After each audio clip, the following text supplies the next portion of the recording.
Pada suatu hari ketika Nabi Musa alaihissalam ingin bermunajat pada Allah Subhanahu wa taala di Gunung Tursina, dalam perjalanan dia bertemu dengan seorang ahli ibadah.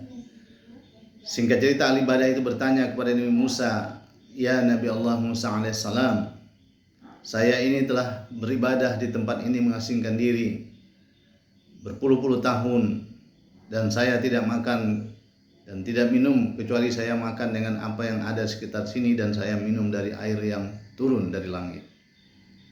Tolong tanyakan kepada Allah, di mana kedudukan saya kelak di dalam surganya Allah Subhanahu wa taala." Ketika Nabi Musa bermunajat kepada Allah, dia bertanya kepada Allah Subhanahu wa taala, "Ada seorang hambamu bertanya kepadamu ya Rabb, dan Engkau Maha mengetahui, dia telah beribadah kepadamu berpuluh-puluh tahun mengasingkan diri, dan dia ingin bertanya kepadamu, di manakah kelak Engkau menempatkan dia kedudukan di dalam surga?" Allah Subhanahu wa taala menyampaikan kepada Nabi Musa, "Sampaikan kepada hambaku itu bahwa tempatnya adalah di neraka." Singkat cerita, ketika Nabi Musa alaihissalam kembali dari Gunung Tursina, dia bertemu dengan ahli ibadah tersebut dan menyampaikan bahwa kedudukannya kelak ditempatkan oleh Allah Subhanahu wa taala di dalam neraka.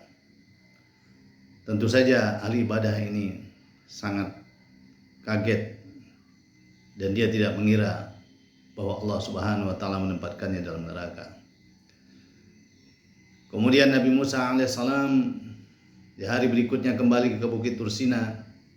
Kemudian ahli ibadah itu bertanya kembali kepada Nabi Musa, "Wahai Nabi Allah, tanyakan kembali, mungkin engkau salah mendengar apa yang difirmankan Allah Subhanahu wa taala. Tanyakan kembali, di mana sesungguhnya kedudukanku kelak di dalam surganya Allah Subhanahu wa taala."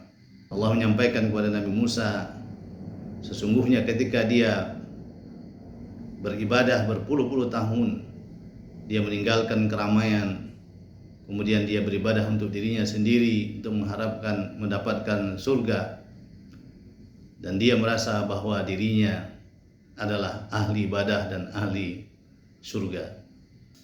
Ketika sekembalinya engkau ke tempat ini, dia berdoa kepadaku, "Ya Allah, kalaulah engkau menempatkan aku di neraka, maka aku bermohon kepadamu, besarkanlah tubuhku sehingga seluruh neraka tertutup dan orang lain tidak bisa masuk ke dalam nerakamu.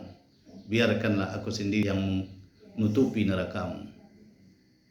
Allah Subhanahu wa taala menyampaikan kepada Nabi Musa bahwa ketika hamba ini berdoa, dia mementingkan nasib orang lain dan dia lupa tentang dirinya.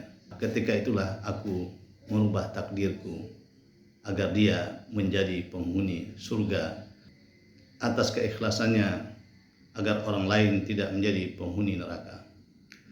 Kisah ini mengajarkan pada kita bahwa ibadah haruslah dengan niat yang ikhlas, dan ibadah sesungguhnya tidaklah berarti harus meninggalkan kehidupan dan kebaikan kepada orang lain ketika kita hidup di atas dunia ini.